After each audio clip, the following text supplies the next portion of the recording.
wind screamed across the icy plains of Revelon, cutting through the darkness like invisible blades. The planet was known across the galaxy as one of the coldest worlds ever found, where metal cracked like glass and no living being dared to walk outside for long. But that night, something bright fell from the sky, a streak of fire tearing through the clouds before crashing into the white desert below. The alien watchers from the Arvalon outpost saw it happen, their scanners lighting up with strange signals. One of them, a young alien soldier named Lyra, blinked in disbelief. "It's a crash, not a meteor. Someone's alive in there." Her commander, Sarath, shook his head. "No one can survive a fall like that, and not here." Not in this cold, but as the smoke cleared, their cameras caught a moving figure emerging from the wreck. He was human. The being walked through the storm slowly, dragging a damaged pack behind him. Frost clung to his eyelashes, his breath visible like white mist. The temperature outside was far below freezing, enough to kill even Arvalon natives in minutes. Yet he kept walking, steady and calm, as if the deadly cold meant nothing. "Is that flesh?" One of the alien technicians gasped, zooming in. "He isn't even wearing full thermal armor." The commander narrowed his eyes. Humans. They were thought extinct beyond their colony worlds. The cameras flickered as the storm grew worse. But the image stayed, the human still moving. Still alive, his name was Captain Daniel Reeves, the last survivor of a human transport ship, stranded in a place where even machines froze. He had been trained for extreme environments, but this cold was beyond anything Earth had ever known. Still, he moved with purpose, scanning the horizon for shelter. Inside the alien outpost, panic began to rise. "Commander, his vitals, they're not dropping," said a scientist staring at the readings. Sarath turned sharply. "Impossible. Even our strongest soldiers wouldn't last 15 minutes out there." But Lyra leaned closer to the screen, whispering softly, "Then maybe he's not like us outside." Daniel found a ridge and dug into the snow with his bare hands. Forming a small shelter, his fingers bled, but he didn't stop. He lit a small fire using broken ship wires and scraps of metal. The flame flickered weakly, casting an orange glow over his frost-covered face. He took a deep breath and smiled faintly. Still alive. That's something. The aliens watched in silence, none of them daring to speak. They had studied humans in history archives. Emotional, fragile creatures, easily broken. But the man on the screen didn't look fragile. He looked like the cold itself feared him. Hours passed and the storm grew violent. The sensors warned that even reinforced shelters would collapse soon. Lyra turned to her commander. "If we don't send help, he'll be buried alive." Sarath hesitated, his voice hard. "If we go out there, we die with him." But she didn't wait for permission. Grabbing her mask and thermal gloves, she shouted, "Then I'll go alone." Her small hover skimmer raced into the storm, lights slicing through the white fog. The visibility was near zero. She followed the last signal from the crash site until she saw it. A small glow through the snow. When she reached the ridge, her heart froze. The human was still sitting there, next to the fire, calm and silent, his blue eyes following her approach. "You shouldn't be here," he said in a tired but steady voice. Lyra blinked. "You're alive." He gave a faint smile. "Barely, but I've had worse." She checked her thermal meter, shocked. "You're not even wearing full protection. How are you not frozen solid?" Daniel looked around at the snow, then back at her. "Guess we humans are too stubborn to die." She helped him onto her skimmer, wrapping him in heat blankets even through the shaking winds. He stayed conscious. Back at the base, the medics rushed to scan him. Every reading was wrong. Heart rate stable, body temperature normal, muscle tissue showing no frost damage. The scientists crowded around, arguing in disbelief. One alien whispered, "They say humans evolved on a harsh world." "But this is madness," another replied quietly. "No, this is evolution's victory." As Daniel lay resting under a thermal light, Lyra stood near him, still unable to believe what she'd seen. In her mind, she replayed the image, a lone man walking through a storm that could kill worlds. And she felt something strange. Not fear, but respect for the first time. The aliens of Arvalon began to understand that humans were not the fragile beings of old stories. They were survivors, and this one human, frozen but unbroken, was about to change everything they thought they knew about endurance. Outside, the storm still howled, but inside, under the flicker of alien lights, a legend was being born.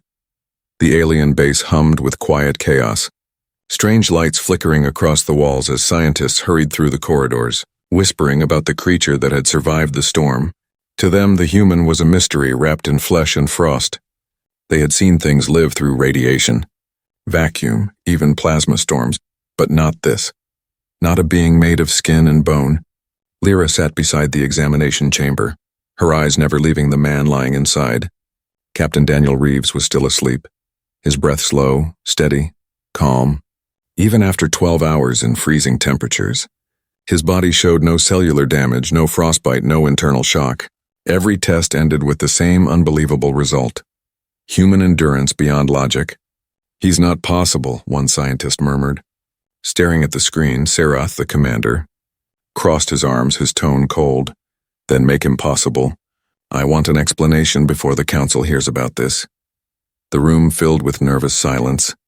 Everyone knew what the council did with anomalies. They studied them until there was nothing left to study. Lyra clenched her jaw, glancing at Daniel.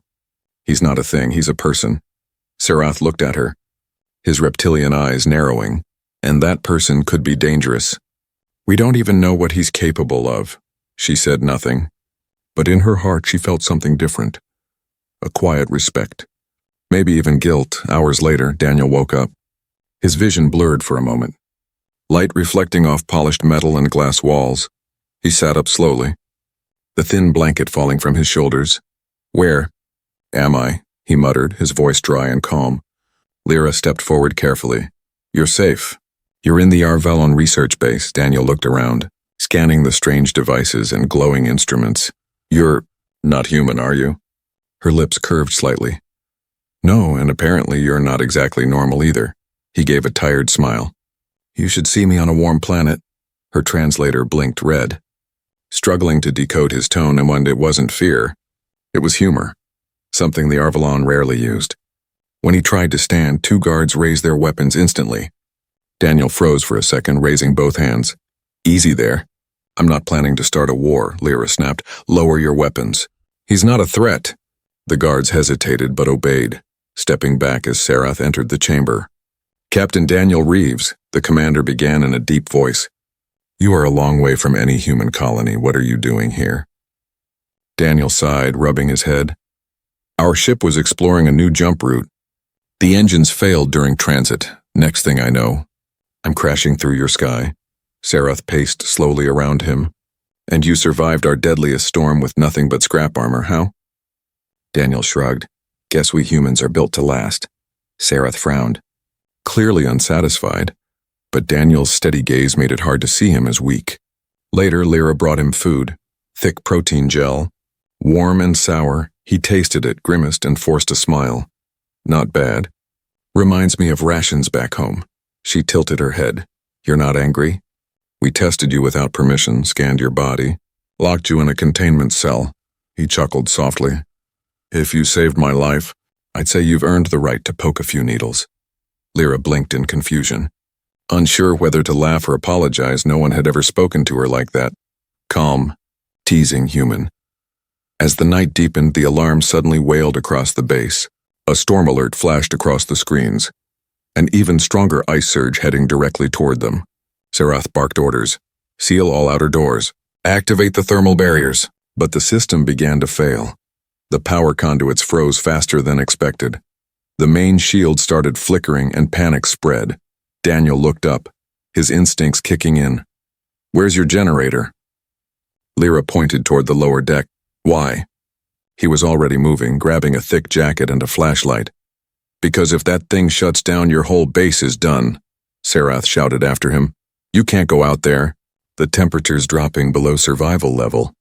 Daniel turned with a small grin. "Maybe for you," and ran into the freezing tunnel.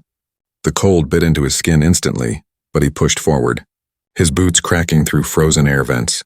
He reached the generator room, a massive core surrounded by layers of ice. The coolant lines had burst, freezing the entire system. Daniel took a deep breath, ripped off one of his gloves, and touched the frozen circuit directly. The cold burned through his flesh, but he didn't stop. He used a heated wire from his jacket and rewired the conduit by hand. Pain tore through him, but the lights flickered. The generator roared back to life. The base's shields reactivated. saving hundreds of aliens from instant death. When he stumbled back to the main hall, half frozen and bleeding, the aliens stared at him in stunned silence. Sarath's voice cracked slightly. You went out there bare-handed." Daniel gave a weak smile. Had to warm up somehow. Before collapsing to the floor, Lyra caught him just before he hit the ground, shouting for medics. As they carried him to safety, every alien in that room realized something terrifying. The human wasn't just surviving their world. He was protecting them from it. That night, as Daniel slept in the infirmary again, Lyra stood beside the window, watching the endless storm beyond. Her commander whispered beside her, "Now do you see why the council will want him?" Lyra's voice was low but firm. "Yes, but they won't understand what he really is." Sarath looked at her, confused. "And what's that?" She turned toward Daniel's sleeping face, pale but peaceful. "He's what we could never be," she whispered. "Resilient." Outside, the storm raged on. But inside the frozen walls of Ervalen base, the first bridge between two species had quietly begun to form. The next morning, Ervalen base was quiet. Too quiet. The storm had passed, leaving behind a frozen wasteland of glittering ice and silence. Inside the research wing, Captain Daniel Reeves woke to the soft hum of alien machines and the faint rhythm of his own heartbeat. He blinked, seeing Lyra standing nearby, holding a datapad, her eyes filled with curiosity and a strange kind of respect. "You should be resting," she said gently. Daniel stretched his arms, his joints cracking. "Resting's for when you're safe. Right now I'm surrounded by people who think I'm an alien ghost." Lyra smiled faintly. "Not a ghost. More like a miracle." He raised an eyebrow. "Miracles usually come with wings, not frostbite." Her translator glitched slightly, trying to decode his humor again, and she laughed softly for the first time in days. But outside the glass walls, Commander Sarath was watching them through a monitor. He turned to the head scientist, Dr. Varen, and said, "If that creature can endure our storms, I want to know how. Test him, find the limits of his species." Dr. Varen hesitated. "With all due respect, Commander, what if he doesn't have a limit?" Sarath's expression hardened. "Everything has a limit, Doctor, even humans." Later, Lyra found out about the experiment only when Daniel was already standing inside the temperature chamber. The room glowed with blue light, the air freezing even through the reinforced walls. Daniel stood calmly, shirtless, wires attached to his skin, watching his breath swirl like smoke. Dr. Varen's voice echoed through the speaker. "We're starting the Phase 1 test, minus 50 degrees Celsius." Lyra rushed to the control panel. "You can't do this. He just risked his life for us." Sarath stopped her. "He agreed to it." She turned to the monitor, and indeed, Daniel nodded inside the chamber, his voice steady. "If it helps you understand humans, go ahead." The temperature began to drop. The frost crawled up the glass walls, forming sharp crystals. Daniel didn't move, didn't flinch, his eyes staring straight ahead. At minus 60, his body temperature remained normal. At minus 80, the alien technicians began to whisper nervously. "Is he using internal heaters?" One asked. "No." Another replied. "We've scanned everything. He's just surviving." At minus 100, frost began forming in the corners of his hair, his skin turning pale. Yet he smiled faintly, murmuring, "Reminds me of winter training in Siberia." Lyra pressed her hand against the glass, her breath trembling. "Stop this. He's not a machine." Dr. Varen looked uncertain. "Commander, the readings are stable. He's fine." Sarath's tail flicked impatiently. "Push it further." The chamber hissed again as the temperature dropped to minus 150. Now even the metal instruments inside began to crack from the cold. But Daniel stood tall, breathing steadily. Inside his mind, memories flashed. Snowfields of Earth, bitter winds on old battlefields, voices of his fallen comrades reminding him why humans never give up. He whispered softly, "We endure. Always." Suddenly, one of the generators failed. The room's oxygen filters froze over. The warning lights flashed red, alarms screamed. The aliens panicked, shouting commands. Lyra's heart raced. He'll suffocate in there. She slammed the override button, forcing the door open manually. Cold air exploded out like a wave, throwing her backward. When the smoke cleared, Daniel was still standing, surrounded by ice, his skin glowing faintly from the reflected light. He was breathing heavily but alive, eyes clear and calm. He looked at Lyra, who was kneeling on the floor, gasping, "You're insane!" He chuckled weakly. "Yeah, people say that a lot." Dr. Varen stepped closer, scanning his vitals in disbelief. Heart rate normal, oxygen stable, no cell damage. Serath, for once, had no words, his voice soft. "What kind of creatures are you?" Daniel looked up, his voice quiet but firm. "We're human, that's all." They moved him to the medical bay again, as the team reviewed the data. Their screens filled with impossible results. One alien muttered, "If one human can endure this, what would an army of them survive?" Another whispered, "No wonder they're feared even after extinction rumors." Lyra overheard and frowned. Feared? No, they should be admired. Later, as Daniel rested, Lyra sat beside him, her hand lightly touching his wrist. "You could have died in there," she said quietly. He smiled with tired eyes. "If I had to prove something, I'd rather it be about survival, not destruction." She hesitated, then asked softly, "Does it ever hurt?" He looked at his frost-bitten knuckles and laughed faintly. "Always. But pain means you're still alive." That night, while most of the base slept, Dr. Varen stood alone in his lab, replaying the footage again and again. The human walking through storms, surviving temperatures no living thing should. He whispered to himself, "They don't adapt to the world. The world adapts to them." Meanwhile, outside the frosted windows, a faint blue aurora rippled across Arvalon's sky, and somewhere deep in the base, Lyra recorded a quiet note in her personal log. Day 3 with the human, Captain Daniel Reeves. He feels pain yet stands smiling, breathes in death and calls it air. If this is what humanity truly is, then maybe the galaxy has misunderstood them. As she closed her log, Daniel stirred in his sleep. For a moment, the cold air around his bed shimmered, not with frost, but with warmth, the warmth of a species that refused to die, a species that the aliens now knew could outlast even the coldest of worlds. The sun never truly rose on Arvalon. Instead, the sky glowed faint blue, as if the planet itself was trapped under an endless twilight. For a brief moment, the world was calm again, windless, quiet, frozen in uneasy peace. But inside the alien base, tension was rising like steam before a storm. Commander Serath stood before the main window, staring into the distance. Dark clouds were gathering once more over the horizon, thicker and faster than ever before. "This storm's not natural," muttered Dr. Varen, his hands trembling as he read the data.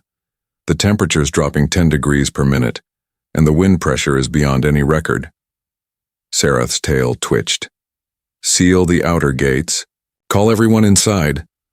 The alarms began to blare, lights flashing red throughout the halls. Aliens ran from one corridor to another, dragging equipment and power cells. But among the chaos, one figure stood calm, the human, Captain Daniel Reeves. He had just returned from the medbay, his arm still bandaged from the cold chamber test. When he saw the panic, he grabbed a nearby technician. "What's happening?" "The sky storm," the alien stammered. "It's the Great Freeze, the one that wiped out half our colonies a century ago." Daniel looked toward the window, watching the wall of snow rising like a living beast across the plains. He didn't need more explanation. He could feel the pressure in the air, the static charge before destruction. "How long before it hits?" he asked. Lyra appeared beside him, her voice tight with worry. 20 minutes, maybe less." "Then stop talking," he said, already moving. "Let's get ready." Within minutes, Daniel was leading a small crew through the lower maintenance tunnels. They had to reinforce the power shields, or the whole base would freeze solid. The aliens struggled in the cold, their breath turning to ice, their movements slowing. Daniel pulled one alien soldier to his feet, shouting, "Keep moving! You stop! You die!" Even through the translator, his voice carried something powerful, a tone that made them believe. Above them, the first blast of the storm struck. The entire base shook as if hit by a mountain, ice shards smashing against the walls like bullets. The shields flickered and dimmed, lights went out, plunging sections into darkness. Lyra's voice echoed through the comms. "Daniel, the upper levels are losing pressure." "I'm on it," he shouted back, grabbing a metal torch and forcing open a frozen hatch. The cold roared into the tunnel like a monster. Most aliens turned back, their skin already cracking from frost exposure. But Daniel pressed forward alone. He could barely see. Only flashes of lightning revealed the frozen corridors, the ice creeping along walls like white vines. He reached the shield conduit. The power nodes were covered in frost. He dropped to his knees, scraping the ice with his bare hands until blood streaked across the metal.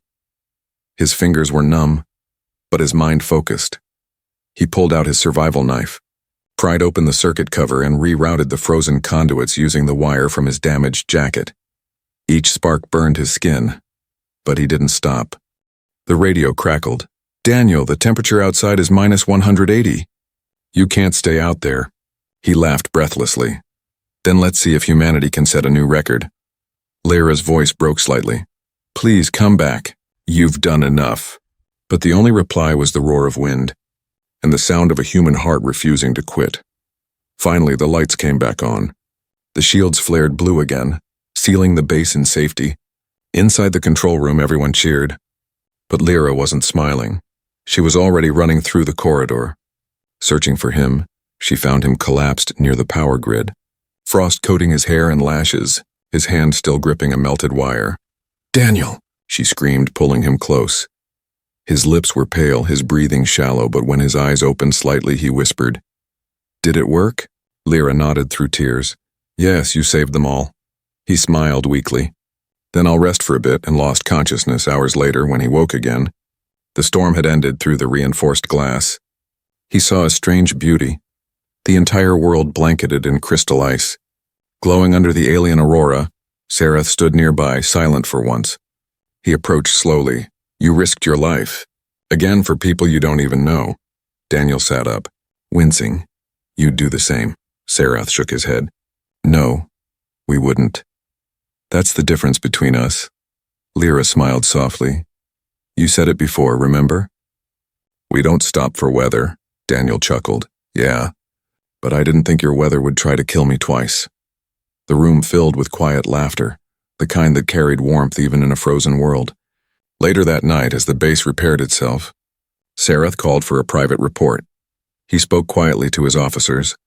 "Record today is Arvalon's survival, thanks to one human, Captain Daniel Reeves," Dr. Varon added softly. "He didn't just save us from the storm, he showed us something we've forgotten." "What's that?" asked another. Varon looked out at the endless snow, the meaning of endurance. And somewhere deep inside the sleeping base, Daniel dreamed, not of Earth or home, but of the faces he'd seen today, the aliens who had once feared him now laughing beside him. He whispered in his sleep, "We survive. So others can too." Outside, the frozen wind howled again, but this time it sounded different. Not as a warning, but as applause. The storm had come to destroy, but instead, it had revealed the truth, that even in the coldest corner of the galaxy, humanity burned brightest when everything else turned to ice.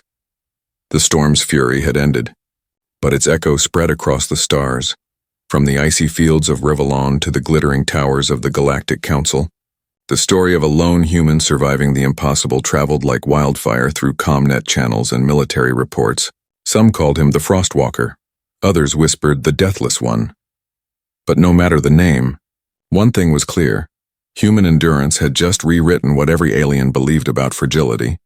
In the grand chamber of the Galactic Council, dozens of alien representatives gathered. The air was thick with unease as holographic screens replayed the footage from Arvalon base. A human walking through a storm that could freeze metal, repairing energy conduits with bare, bleeding hands. Silence filled the hall until one voice broke through, trembling slightly. "This is not possible," hissed a scaled delegate from the Zerthi Dominion. No creature made of carbon flesh can survive that. Across the room, a tall, crystalline being spoke calmly. And yet he did. Another delegate from the Nereth Union leaned forward. If one human can do this, imagine a fleet of them. Are we sure their kind ever went extinct? Whispers filled the air, growing louder, fear mingling with fascination. Back on Arvalon, Daniel was still recovering. Unaware that his every move was being analyzed across the galaxy, he sat near the observation deck, watching the frozen wasteland beyond. His fingers wrapped around a steaming mug. Lyra stood beside him, her breath fogging against the glass. "You're famous, you know," she said softly. Daniel gave a tired grin. "Famous? I barely survived. What's there to be famous about?" She looked at him with genuine awe. "You did what no one else could. Entire species failed to survive that storm. And you fixed the shield with your bare hands," he shrugged. "Guess humans just don't like giving up." Lyra hesitated. "The Council doesn't see it that way." Daniel raised an eyebrow. "Oh? And how do they see it?" Her tone darkened. As a threat, meanwhile, at the Council's central tower, High Chancellor Varys, a being of immense age and authority, reviewed the reports personally. "This human," he said slowly, his voice echoing in the cold chamber, "survived temperatures our soldiers cannot withstand, repaired advanced systems without training, and exhibited no fear. Not even of death." The aides around him exchanged nervous glances. Varys turned toward them. "Do you understand what that means? Their species, once thought weak, may have evolved beyond our control." The Council's military wing demanded answers. Were humans truly wiped out? Are there more like him? Could they be hiding, waiting to return? Speculations filled the air until Varys raised a hand. "We will summon the Arvalon team. Bring me the one called Lyra and the human. I want to see him myself." Back on Arvalon, Commander Sarath received the transmission with a deep frown. "They want him?" he muttered. "That's not good. The Council studies what it fears, and it fears what it cannot control." Lyra's eyes widened. "We can't let them take him." Sarath sighed. "You forget, Lyra, we don't have a choice." When Daniel entered the control room, he saw their faces and immediately understood. "So," he said quietly, "they've noticed." Sarath nodded. "You've become the most discussed being in the galaxy. Congratulations." Daniel smirked. "Do I get a medal or a target on my back?" Lyra looked away, whispering, "Both." Maybe. That night Daniel couldn't sleep. He stared out the window at the frozen horizon. His reflection faint in the glass. For the first time, he realized how small he was compared to the endless stars, but also how far humanity had come. From caves and fire to the void between worlds, still unbroken, still surviving. He whispered softly, "If they're afraid of us, maybe they should be afraid of what made us human." The next morning, a Council shuttle descended onto the planet, cutting through the pale sky. Its hull gleamed with gold markings, a sign of authority and judgment. Lyra watched from the hangar as the doors opened and tall, robed figures stepped out. Their eyes scanned the base until they found Daniel, standing beside Sarath, calm and unarmed. One of them stepped forward, her voice sharp and cold. "Captain Daniel Reeves of Humanity. The Council requests your presence." Daniel tilted his head slightly. "Requests or orders? Whichever gets your cooperation faster," she replied. Lyra stepped forward. "He's injured, he can't travel." The Council envoy ignored her. "We have questions only he can answer." Daniel exhaled slowly, glancing at Lyra. "It's fine. If they want to talk, I'll talk." She shook her head, her voice trembling. "You don't understand. They don't talk, they dissect." He gave her a reassuring smile. "Then let's hope I'm tougher than their tools." The shuttle lifted off minutes later, carrying him into the pale sky. Lyra watched until it vanished beyond the clouds. Her heart sinking, Sarath placed a heavy hand on her shoulder. "He knew what he was doing," she whispered. "Yes." "But so do they." Back at the Council, word of the humans' arrival spread like lightning. Scientists prepared laboratories. Soldiers checked containment fields. Politicians rehearsed speeches. And across every system connected to the Council network, a silent question pulsed through the data stream. If one human can endure the cold of death itself, what else are they capable of? In that question was the seed of fear. Not fear of invasion or weapons, but fear of resilience, fear of something that would never yield, never break, never surrender. The kind of fear only humanity could inspire. And somewhere, aboard the approaching shuttle, Daniel sat quietly, staring at his frost-bitten hands. He smiled faintly and whispered to himself, "Let them be afraid. Maybe it'll remind them what survival really means." The Galactic Council's capital hung in orbit above a dying star, a massive station of glass and steel, beautiful, cold, and silent. It was here that the galaxy's greatest minds gathered to decide the fate of species. And today, all their eyes were on one man, Captain Daniel Reeves, the first human seen in over a century. When the shuttle docked, Daniel stepped out calmly, escorted by 6 guards in silver armor. The air was thinner here, colder than Arvalon. Yet he walked steady, his breath even. Lyra's warning echoed in his head. They don't talk. They dissect. But Daniel wasn't afraid. He had looked death in the face before, and this place, with its polished perfection, felt far less dangerous than a battlefield in a snowstorm. Inside the council chamber, dozens of alien species filled the curved tiers, their shapes strange and magnificent, wings, tendrils, scales, and light. At the center stood a circular platform.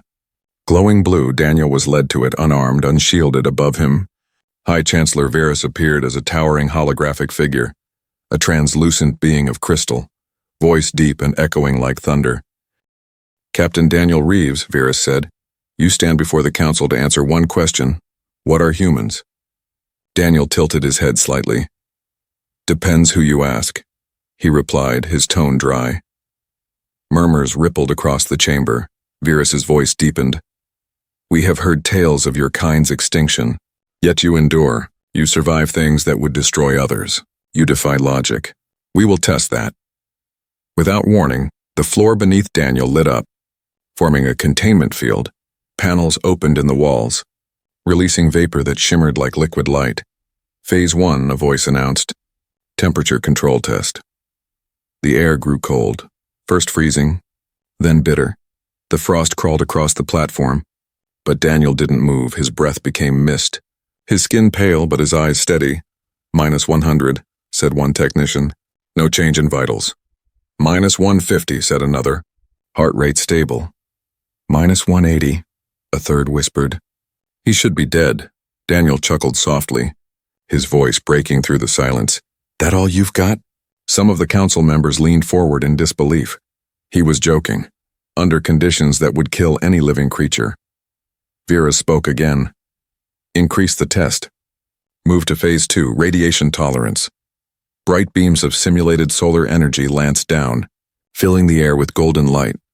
The combination of heat and cold twisted the environment, yet Daniel stood firm, sweat formed on his brow. Freezing as it fell, he whispered, "Feels like summer and winter arguing." The crowd of aliens whispered nervously. Even the scientists couldn't look away. Lyra, watching the broadcast from Arvalon, pressed her hand to her mouth, whispering, "He's not surviving." "He's enduring. Phase 3, Varus ordered. Psychological endurance. The wall shimmered, projecting hallucinations. His lost crew, his home, his friends dying again and again. It was designed to break the mind. Daniel's fist clenched, his jaw tight, but his voice stayed calm. "They're gone," he muttered, "but they lived. That's enough." The illusions shifted, showing Earth burning, oceans drying, children crying. He stared into the image for a long moment, then said quietly, "You can take my body, my mind, my world. But not what we are." The projection shattered like glass, the test ending abruptly. Even the machine stopped humming. Every eye turned to the human standing in the frost. Breathing hard but alive, Varus leaned forward, his crystal form dimming slightly. "You feel pain?" Daniel laughed quietly. "Every second." "Then why endure it?" He raised his head, his voice strong, echoing through the chamber. "Because pain tells us we're still fighting, and fighting means we're still alive." Silence, deep and heavy, followed. One counselor whispered, "This creature endures suffering willingly." Another murmured, "He does not adapt to the environment, and he adapts the environment to him." A third spoke, voice trembling, "They are what the universe tried to destroy and then failed." Varus finally spoke again, softer this time. "What drives you, human? What makes your kind refuse extinction?" Daniel's gaze turned upward toward the glowing dome of stars. "Hope," he said simply. "Hope that tomorrow might be better, even if today kills us." The chamber stayed silent for a long time after that. Then slowly Virus's image dimmed, his tone changed. Not fear this time, but something close to respect. End the tests, he said. He has already given us proof. The containment field dropped and Daniel nearly stumbled.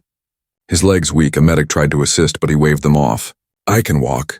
As he stepped off the platform, the room full of alien eyes followed him, not with disgust or fear, but awe. When he reached the exit, a younger alien scientist whispered, "You are not the strongest, nor the smartest. But perhaps you are the most impossible." Daniel smiled faintly. "That's humanity for you, and we do impossible things before breakfast." Outside the chamber, Lyra's recorded message reached his communicator. Her voice soft, trembling. "You don't need to prove who you are, Daniel. You already did, when you saved us." He looked up at the stars beyond the station's glass dome and whispered, "Then maybe it's time the galaxy remembered what humans really are." That night, as reports spread through the networks, alien worlds buzzed with disbelief.